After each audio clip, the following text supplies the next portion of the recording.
Hola, ¿qué tal amigos? Bienvenidos a Octubre en la silla del director. Tenemos nuevamente como invitado Dagny de Cine Fantuple. Dagny, ¿cómo estás?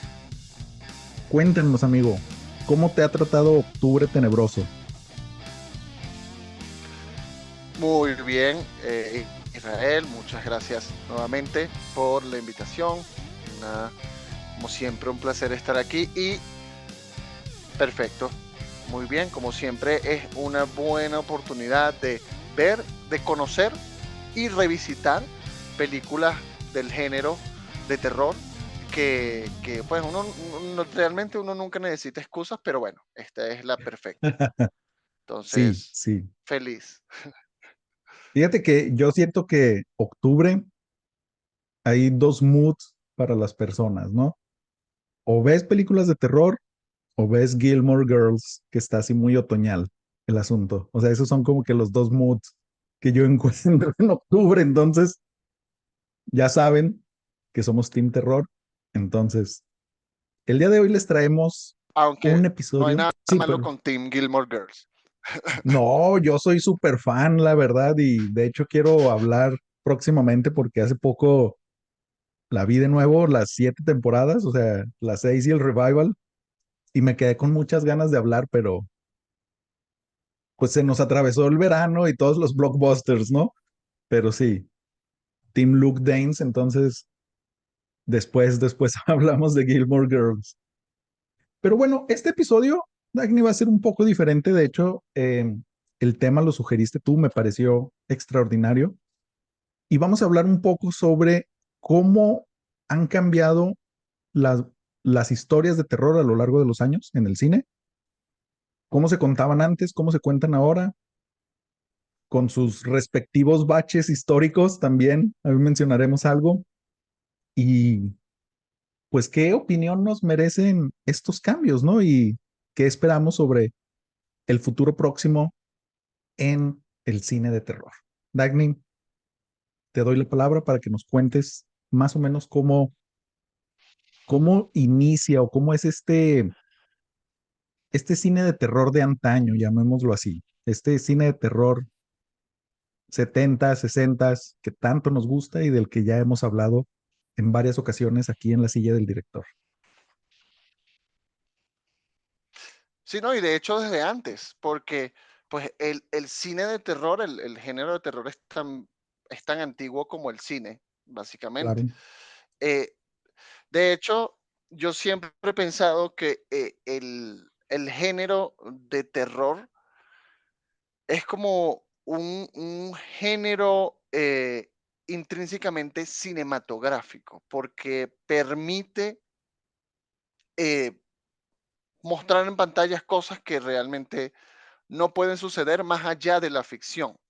Entonces es como el género de ficción por excelencia, el terror, porque claro, a todos nos gusta una buena película de drama, una buena película de comedia, de todo tipo, pero al final no dejan de ser, obviamente, con excepciones varias, cosas posibles que pueden suceder o que nos han sucedido o que, por ejemplo, en dramas completamente sociales, pues esas son cosas que les han sucedido a todo el mundo.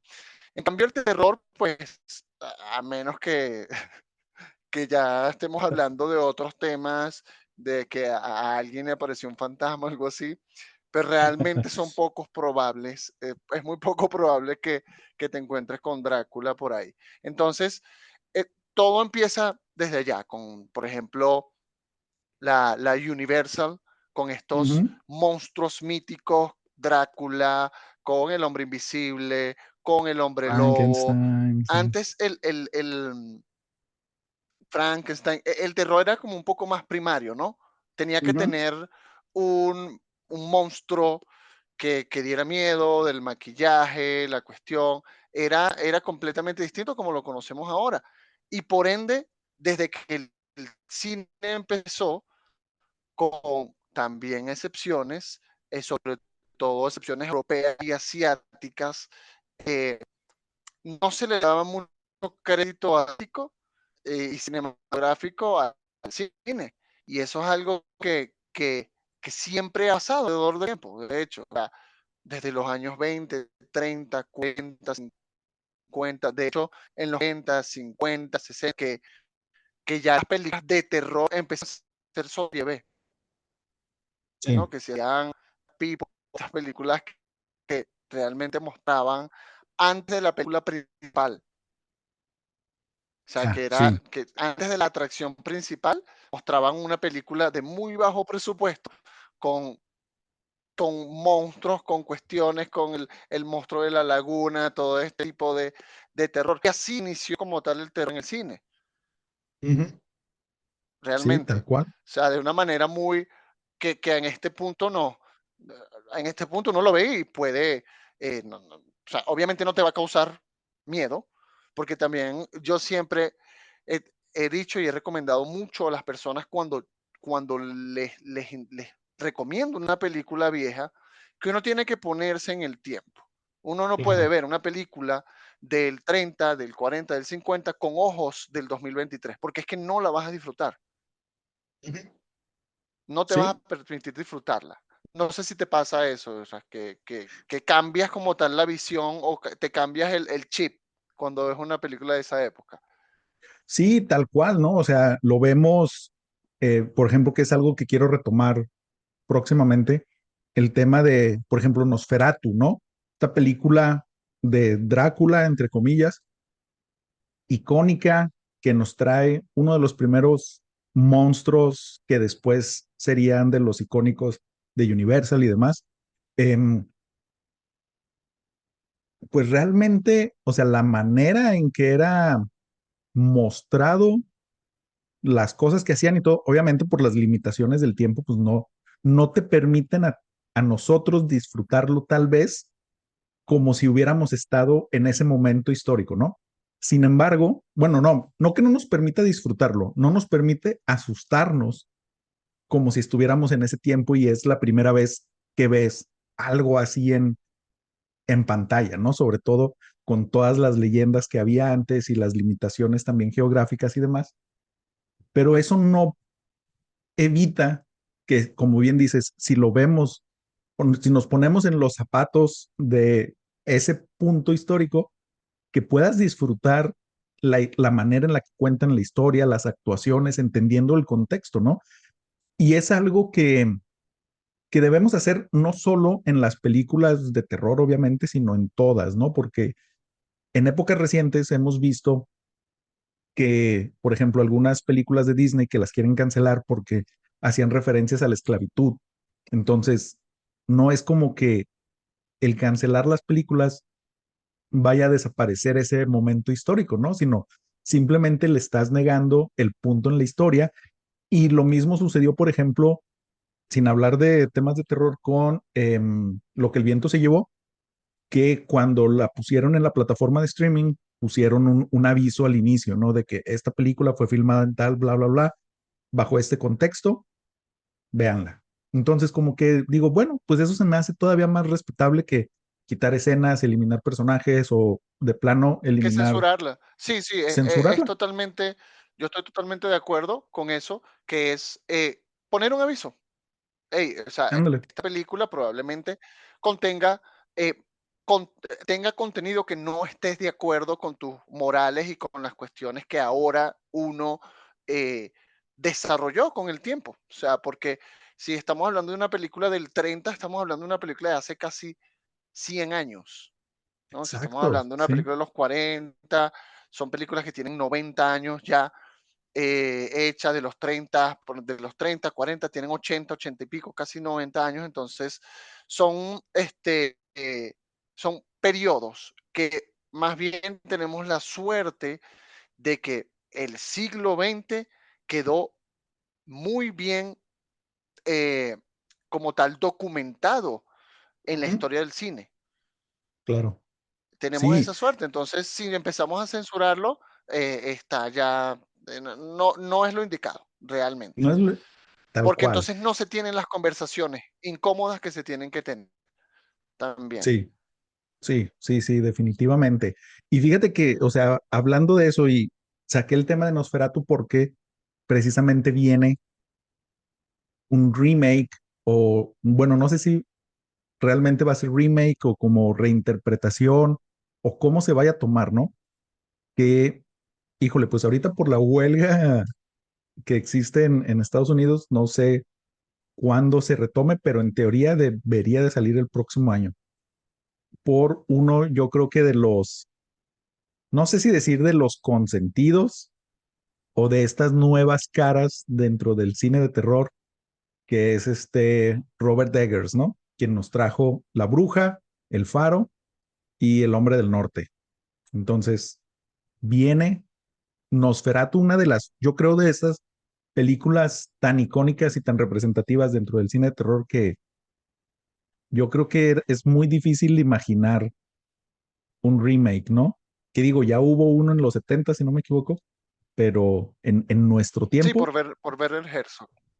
sí, exacto. Entonces, Dagny, ¿qué opinas de que se estén retomando estas historias de hace 100 años?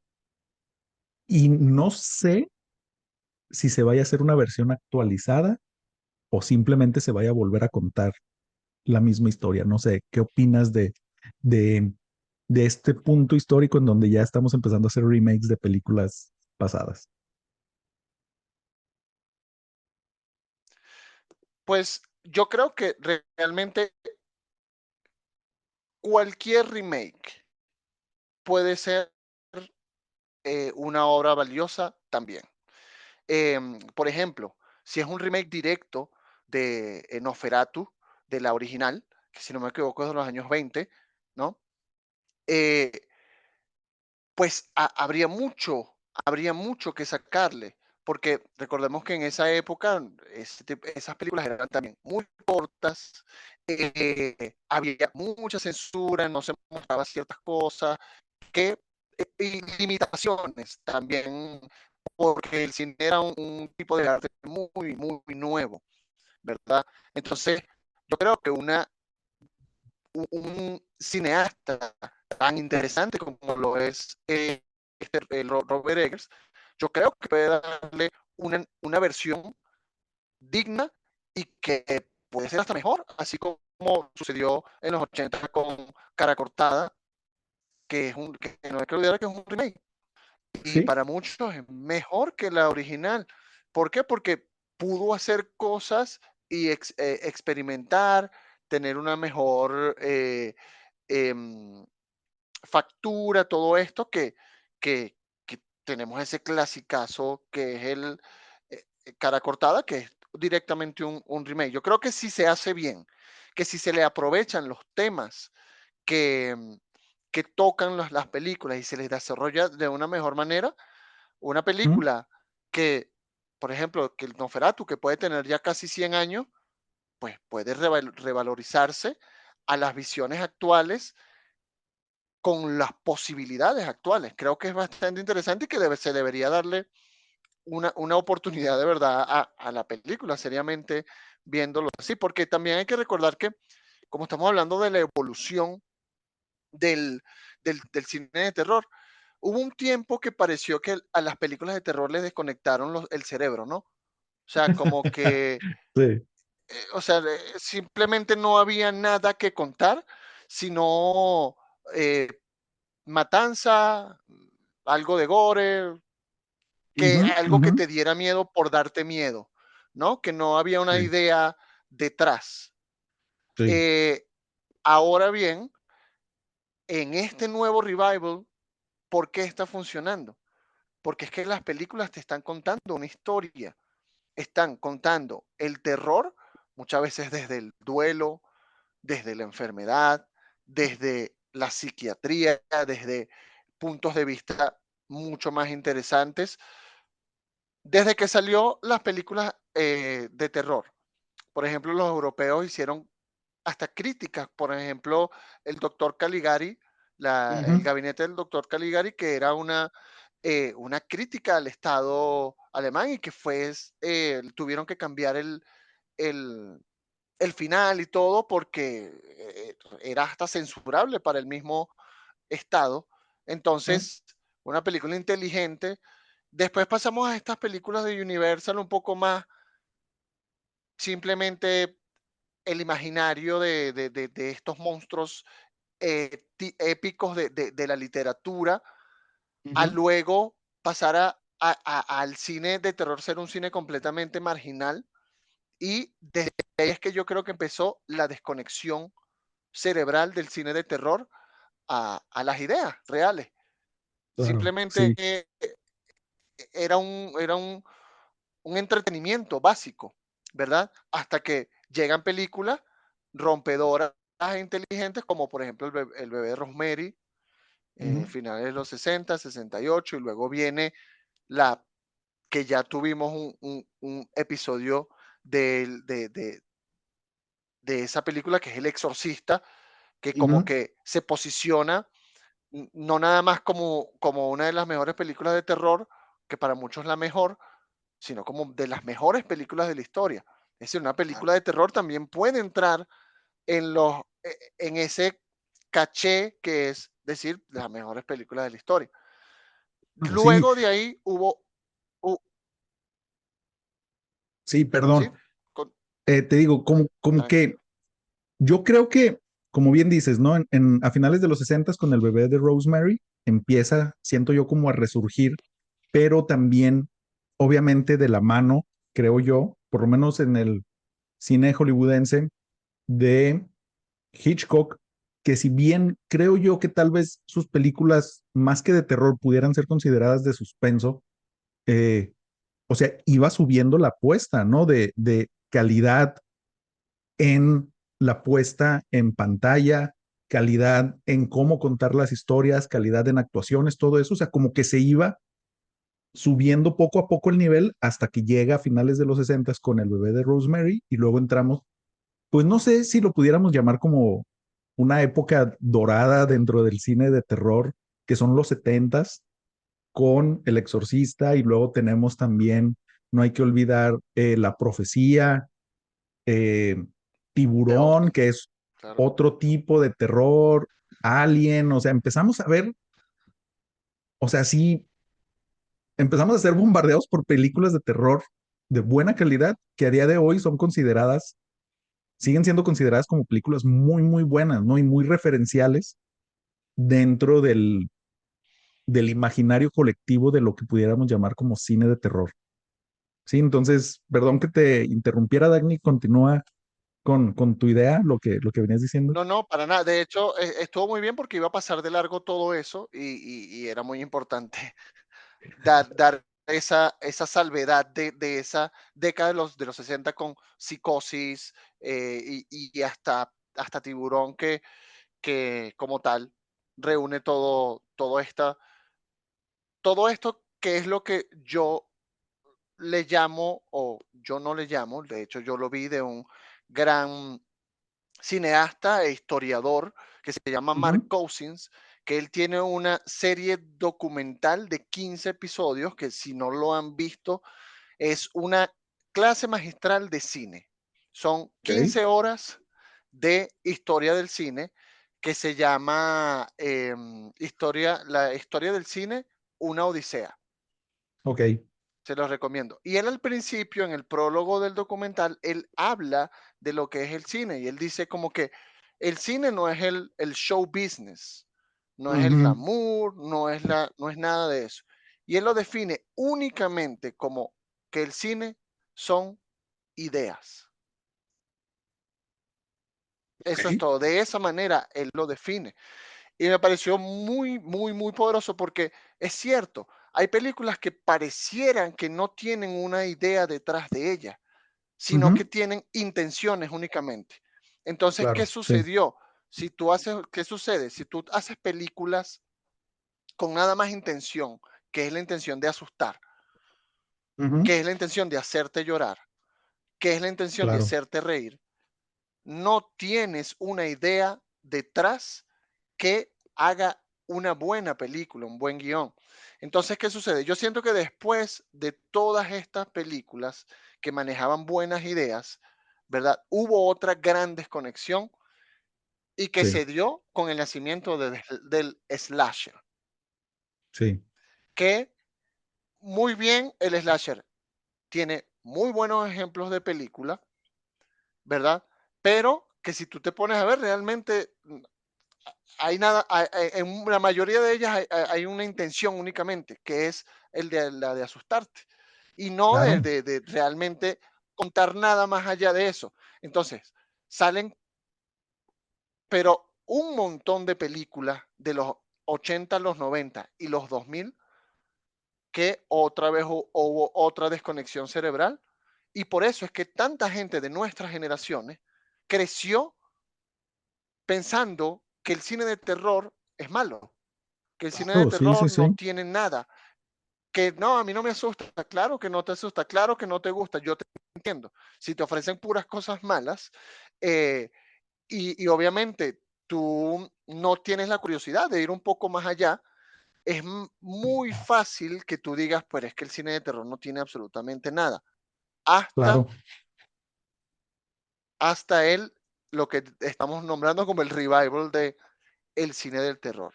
Empezaron a salir películas con ideas detrás de ellas, con, em, con una buena, es decir, que no quieren ser únicamente terror. Un gran ejemplo de esta y una de las películas más tempranas de este terror que muchas veces necesariamente no es ni siquiera de terror al uso, es Sí. la sueca Let the Right One In. Uy, sí. Sí, sí, sí. Que justo, Esa justo película yo no estábamos. se la recomendaría a alguien como de terror, ¿no? O sea, Claro, sí. O sea, justo, pues bueno, detrás de cámaras, Dagny y yo estábamos platicando sobre qué tema podríamos tocar, ¿no? Nos falta hablar sobre cine de vampiros y demás.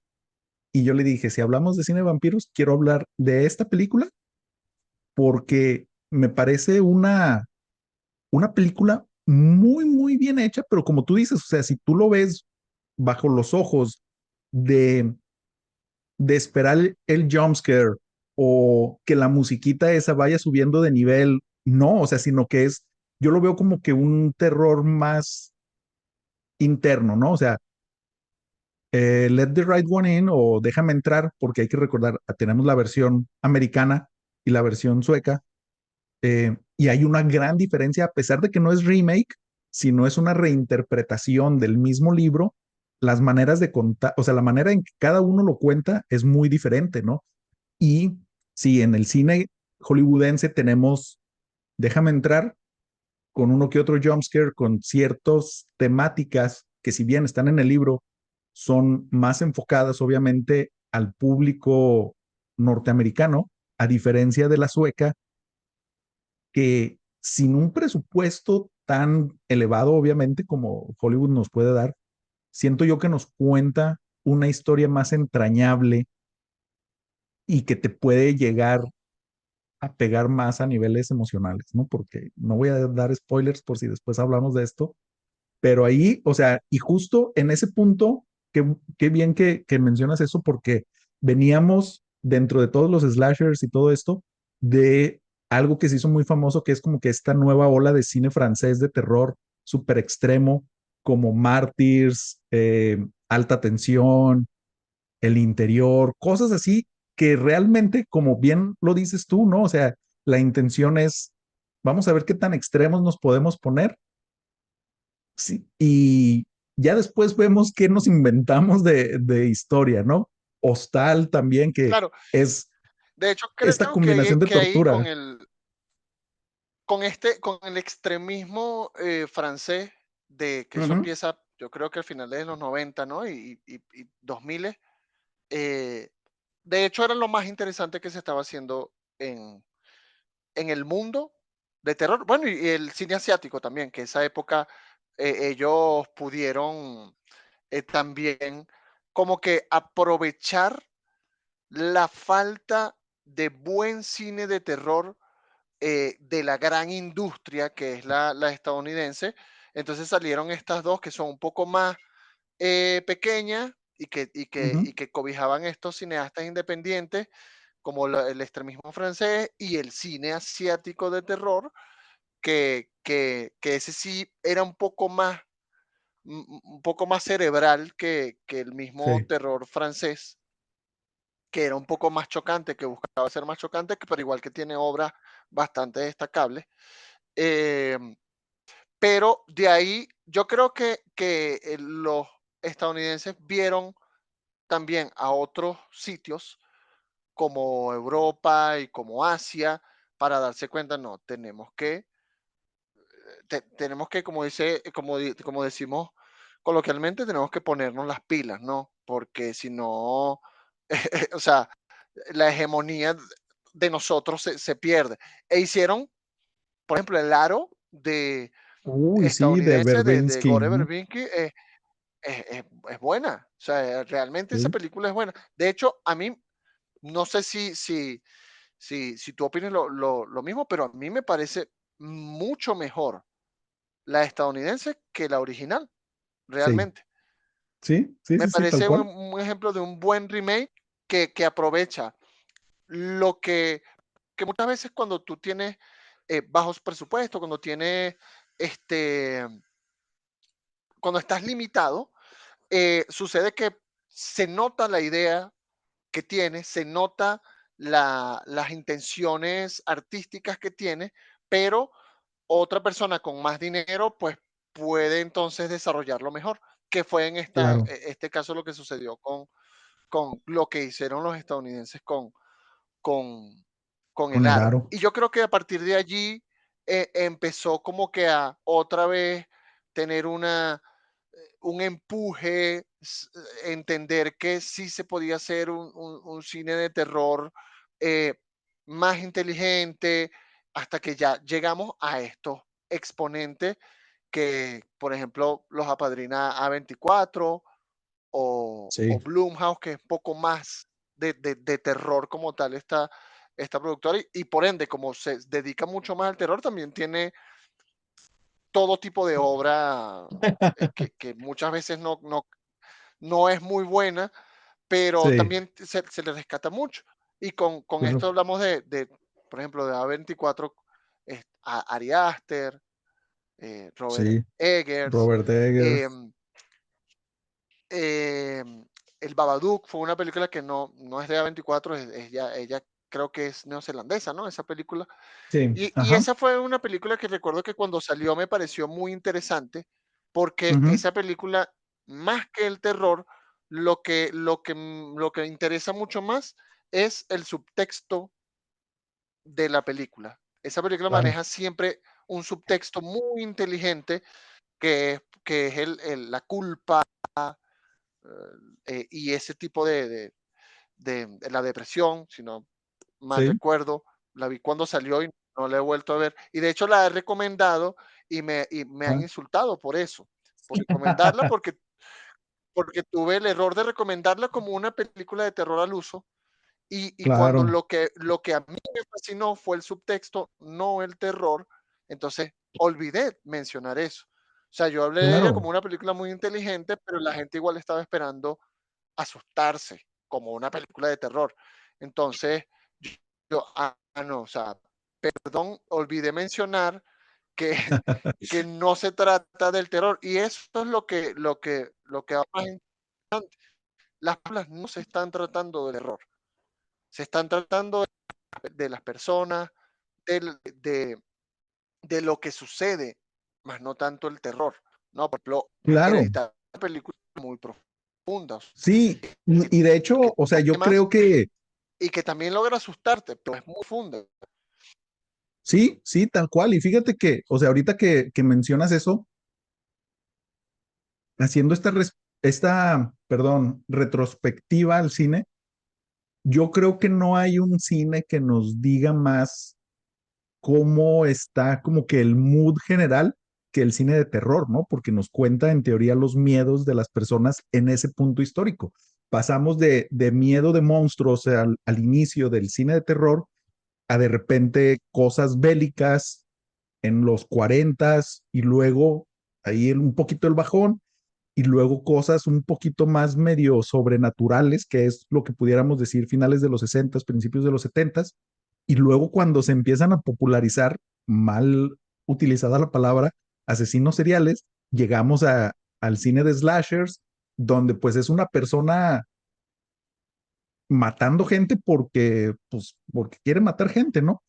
Y, y luego también no hay que olvidar esta oscura época de noventas, inicios de los 2000, donde empezamos a ver miedo a la tecnología tal cual, ¿no? O sea, aquí también dentro de esos puntos fuera de la norma tenemos Videodrome, por ejemplo, de Cronenberg, cosas así que ya nos habla un poquito más sobre cierta mezcla entre el humano y temas tecnológicos, no muy así tan al 100, pero y luego vemos películas orientales como La Llamada, creo que se llamaba, donde hacían llamadas por celular, Sí. y luego El Aro, que Pulse sigue siendo también era. tecnología.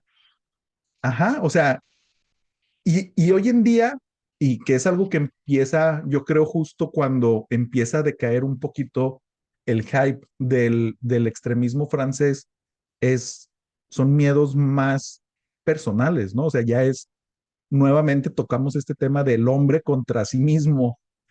Entonces, que también no hay que olvidar que pasamos esta época de las catástrofes, ¿no? Por ahí del 2012, donde el mundo se iba a acabar y venían meteoritos, se partía Sí, la sí. tierra, o sea, Y y son las ahorita, peores, por cierto. sí, sí, sí, sí, tal cual. Y justo como dices ahorita, con The Babadook, donde vemos temas que yo también, o sea, la vi en su momento, no la he vuelto a ver porque hay algo en el niño que no me deja estar en paz, o sea, como que me resulta un poco molesto, pero sí, o sea, hablar sobre la culpa, sobre em, sentimientos más complejos, creo yo, ¿no? O temas más complejos, conforme nosotros como seres humanos nos vamos haciendo más complejos, yo creo que es un punto muy, muy importante en la historia y de hecho, em, hace poquito, hablando ahorita, bueno, hace poquito, este año, ahorita que tocabas el tema de Ari Aster, lo vemos en su cinematografía, ¿no? O sea, Hereditary, bien puede ser esta historia con problemas familiares, de salud mental, de terror así, no sé, sobrenatural, pero tiene estos subtramas o subtextos de conflictos internos, conflictos familiares que están súper en auge hoy en día, ¿no? Y con Ari Aster, a mí me pasó que fui a ver la de Boys Afraid y a mucha gente no le gustó, pero yo salí así entre encantado y asustado por lo que estaba viendo, ¿no? Porque, o sea, temas de ansiedad y todo eso, fui con una amiga y que en la película dice, güey, es que te juro que nadie me había entendido mejor en mis temas de ansiedad como lo que estoy viendo ahorita con Ari Aster, ¿no? Entonces digo, son temores más complejos y tal vez más difíciles de transmitir, ¿no? Pero con estos cineastas, con esta nueva ola de cine de A24, por ejemplo, de Blumhouse, pues que están trayendo propuestas nuevas. Y yo creo que también a eso le apunta a Blumhouse, ¿no? A tener esta mezcla entre películas buenas y tal vez no tan buenas, como para ir sacando talento que diga, pues esta película tal vez no está tan buena, pero este director puede que sí. Entonces, cada Apuestas, vez, ajá, exactamente. sí, o sea, y lo Y eso mismo también pasó es con muy A24. válido e Ujú, importante. sí, Correcto. Sí, es importante que esto suceda porque, bueno, de eso salieron.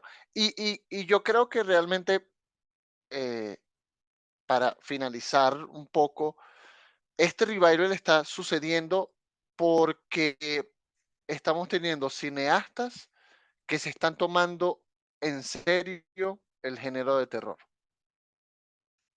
Entonces, ¿cuál? cuando se toman en serio el género de terror como película seria, eh, entonces ya tenemos otro tipo de propuestas.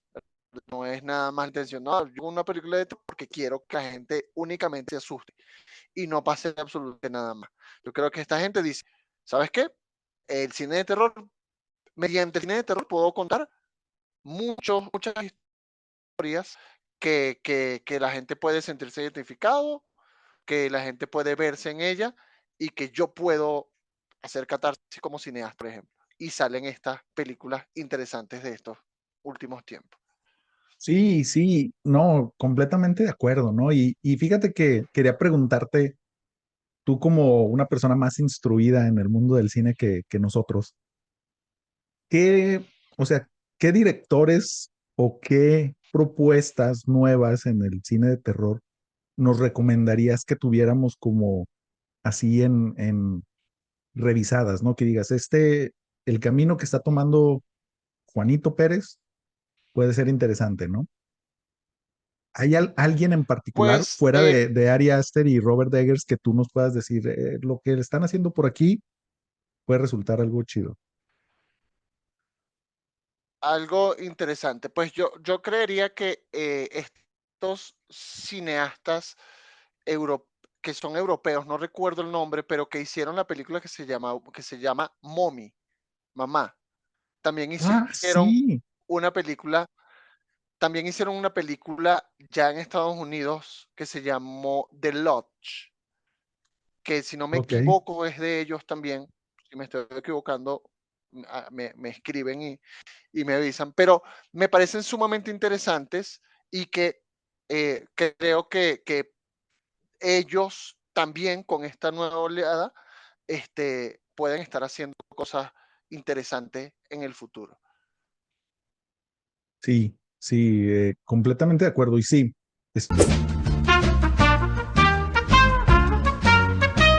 amigos, perdón, dificultades técnicas. Hoy no hicimos pausa para tomar agüita mineral, pero la tecnología juega en nuestra contra. Uno de los tantos temores que los 2000 nos trajeron. Pero bueno, Dagny, nos estabas comentando en qué creadores pudiéramos tenerlos en la mira y estábamos hablando de las personas que escribieron y dirigieron. Es una película en alemán que se llama Buenas noches, mamá, ¿no? Que de hecho ya Good tiene Night Mommy.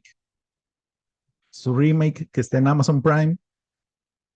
No, no está tan chido. Y también hicieron la de The Lodge, ¿no? Que se llama algo así como, híjole, se me fue el nombre. Ya sabes, los nombres en español, una cabaña siniestra o algo así Sí, muy raro, exacto, La ¿no? cabaña de la muerte, algo así, sí. Sí, sí. Y fíjate que a eso a mí me gustaría agregar, híjole, no sé cómo venga el futuro para este director, pero me llama la atención el trabajo que ha hecho, ¿no? Que es Panos Cosmatos, que hizo Mandy en 2018, 19, creo. Antes de eso tenía otra película que se llama Beyond the Black Rainbow, pero empezó como que a agarrar un poquito más de popularidad porque hizo uno de los episodios del Gabinete de Curiosidades de Guillermo del Toro, ¿no? Que de hecho tengo que confesar que fue el episodio que más me gustó porque es un poco como Lovecraftiano, por así decirlo. Entonces, me encanta todo lo que es el horror cósmico y creo que lo hizo muy, muy bien. Entonces, lo quiero dejar también ahí en el tintero. No sé si tú has visto algo de él o qué opines en referencia al trabajo que ha hecho. Vi Mandy, vi Mandy y Mandy es muy, muy, muy interesante. Visualmente es muy, eh, te deja, o sea, quieres seguir viendo. Entonces sí, también es un director que pondría ahí. Y bueno, voy a destacar que eh, no soy experto en cine de terror, ni mucho menos, pues no experto en, en básicamente nada, pero mucho menos en cine de terror. Entonces, es muy bueno que esto va de una para que pueda estar queriendo introducir en el cine de terror o el que no le Ujú, tenga fe al cine de terror y que se tome la tarea de 5 minuticos, googlear ujú, directores actuales de cine de terror y van a salir muchos. Por ejemplo, Jennifer Kent, la de Babadook, ujú, también es un buen ejemplo de cineasta. Y estos que están muy bien reputados, por ejemplo, a mí me parece que Ari Aster y Robert Egger están muy bien reputados con mucha razón de ser, realmente. Claro. Es decir, normalmente cuando sucede que hay uno que todo el mundo se enamora, pues salen los haters y la cuestión, y muchas veces uno mismo cae en ese tipo de cosas, pero también hay que saber reconocer cuando tienen simplemente el derecho de estar ahí.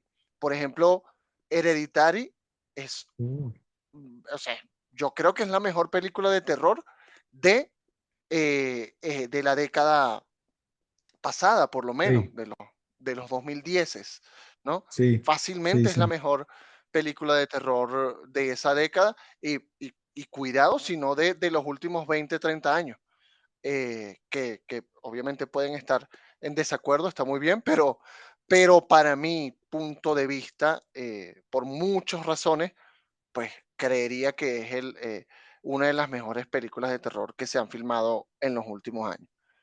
Sí, definitivamente. Y sabes que yo creo que también el hecho de que, bueno, por lo menos como dices, eh, nosotros que no estamos especializados en el cine de terror tal cual, siento que llegó como que de golpe, así, o sea, como que nadie esperaba nada y pum, así de repente Hereditary rompiendo, bueno, como diríamos en México, rompiendo madres, o sea, cambiando el paradigma de lo que esperábamos del cine de terror. Híjole, o sea, sí, o sea, concuerdo contigo en que fácil, por lo menos de los últimos 20 años, yo creo que sí la pudiera yo colocar como la mejor película de terror de los últimos 20 años. Oye, Dagny, y ya no sé si quieras agregar algo o pasamos a despedirnos. Pues no, Ya, en líneas generales, sí, ya me sería eso, acordé. básicamente. Era lo que quería agregar finalmente eso, porque es que dar a entender que no están escuchando a dos expertos en el cine de terror, ni Ujú. autoridades en el cine de terror, simplemente dos personas que les gusta ver películas y que tienen una opinión base en lo que conocen y han visto, eso es todo. Sí, tal cual, tal cual. Pero de todos modos, vayan a ver nuestras recomendaciones. Déjennos su like aquí en la silla del director. Vayan a seguir a Dagny, que también tiene muy buen contenido.